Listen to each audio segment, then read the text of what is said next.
I'm Jake. I'm Tom. And we are VIMTV Velocities in Music, here today to do our 137th episode and our second in the Caesar studio, Band of Horses 2010 Infinite Arms. It's been 3 years since a Band of Horses release. 3 years. And in between these 3 years, they recorded 30 songs. 30 songs. And they've come out with 12 here for their album Infinite Arms. Tom, do you have any background on Band of Horses as a band? I know bits and pieces, and that's really it. No.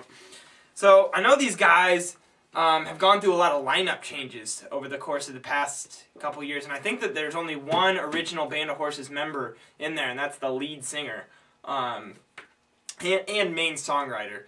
And so pretty much it's a whole new band, and this is their new session, and they recorded these all over the country and outdoors, and these guys, they dress like mountain men on stages. They got these big beards, and they got, you know, like vests on, like fishing gear, and like red-green apparel, you know, like they just walked out of like Cabela's or something, you know, and that's cool.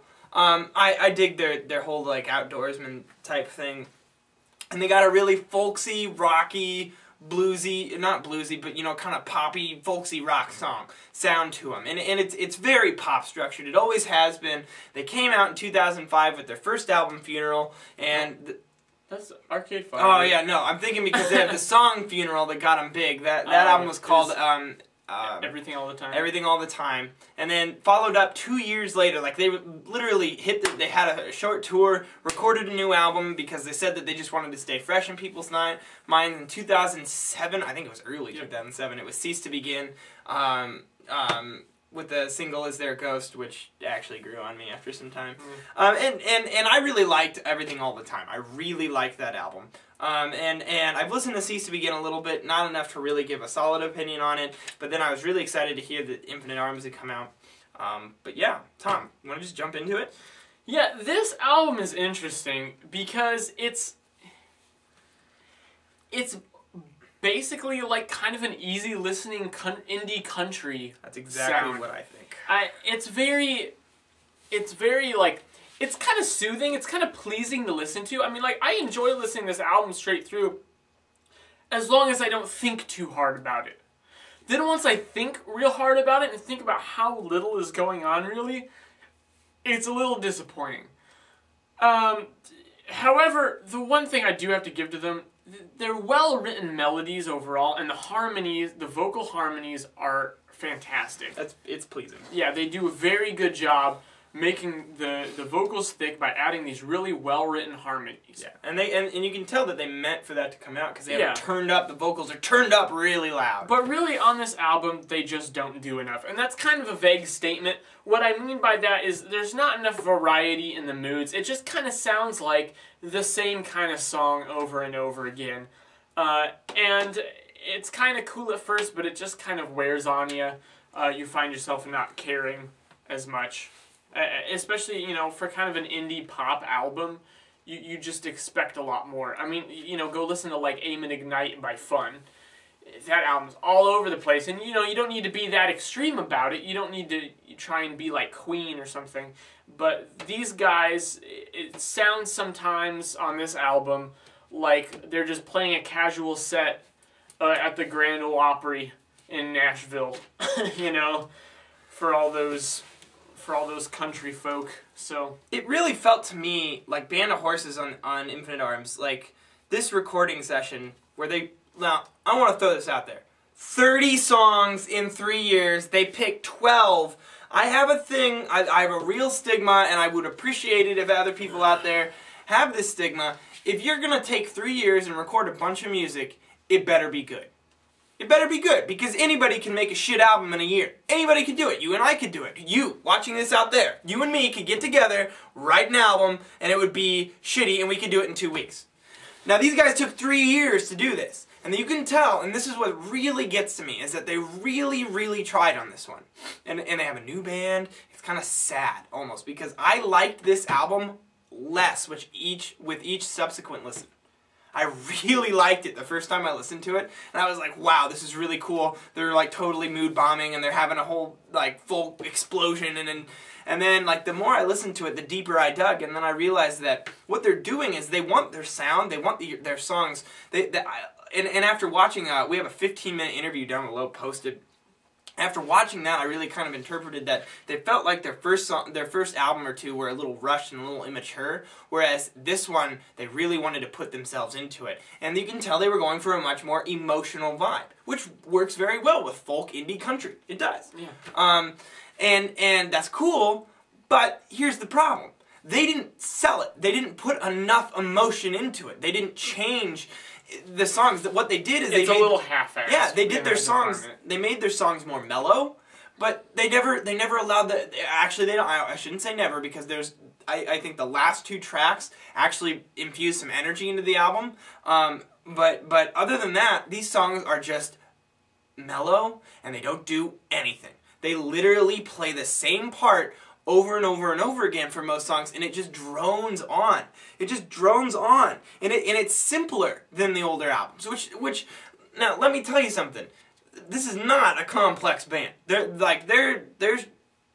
strategic market is not complex indie folk country songwriting. Like, they don't do that. They're simple pop indie folk, not like nice, like appealing aesthetic music. That's what they're going for. But they tried to make it more emotional. They tried to slow things down, and they forgot how to make songs powerful and moving. And this album suffers. It lags. It drags. Still sounds very pretty at times. I'll give him that. Especially with what Tom said. I agree completely with the vocals. I mean, that's my favorite part of this album. It's a strong point. But songwriting is just almost just dismal. I mean, I really, the track 4, Bluebeard, was one I noted that it was just completely drained of energy. And as the album, they do get it, I think.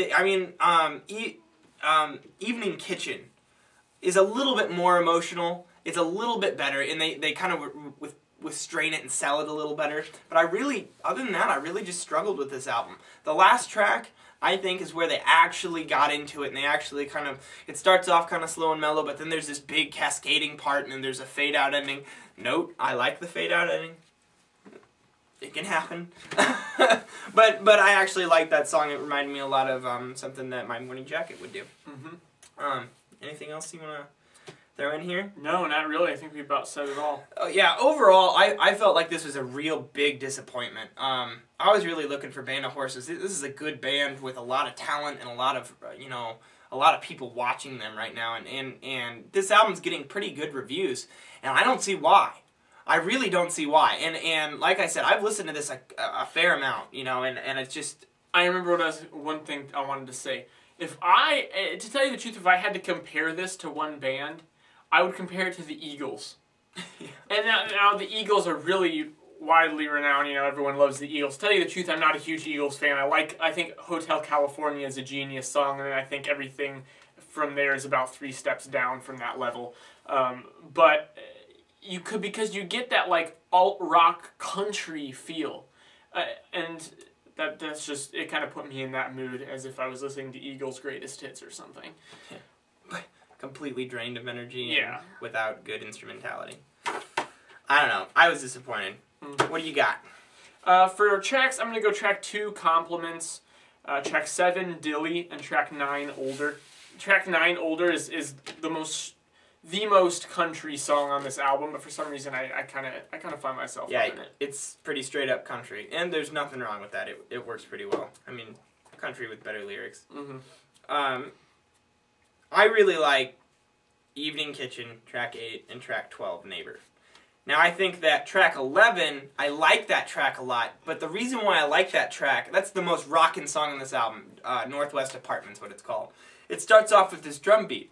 That sounds exactly like the song 1 Million by 9 Inch Nails. And I just want this trashy-ass guitar to... I want that. And it doesn't. And it doesn't happen. Now, it's Band of Horses trashy guitar. But that's like little elf leprechaun with a little hat with a bell on it, jumping through the forest when I'm expecting... And it doesn't happen. And it's really sad. So I feel like... Yeah, Band of Horses trashy guitar is like 9 Inch Nails... in a coma. In a very cushy coffin. Yeah. that being said, I mean, I'll go ahead and rate it. I've thought a lot about this one, and the more I think about it, this doesn't even hit a 70 for me. I mean, I feel like there's a lot of things wrong with this album, but overall, it's still a very aesthetic listen, and it's. I think a lot of people will get something out of it. It's just, for me, there's problems. There's problems here. There's problems that they need to fix going forward. I'm gonna go a 66 on this one. I am gonna go ahead and give it a 64. You acted even worse than I did, huh? Well, this is a little closer to your style, I gotta say. Wow. I mean, I still liked it. I still enjoy listening to it, but there's just not enough there. It's 60 to 70 range for me it's still good, but there's more to be fixed than the good that's going on. So, yeah, they need to fix it before this is really just should be considered what it's being considered out there on Metacritic and all those other sites.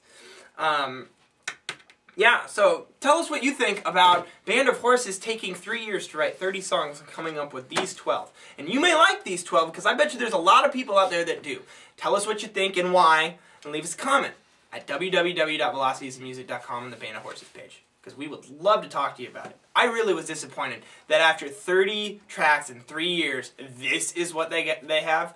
Really, the Arcade Fire's coming out this year, and they're probably doing something very similar. And I'll probably have to ream them for the same damn thing. Indie bands. I'm Jake. I'm Tom. We are VIMTV, moving music critique forward.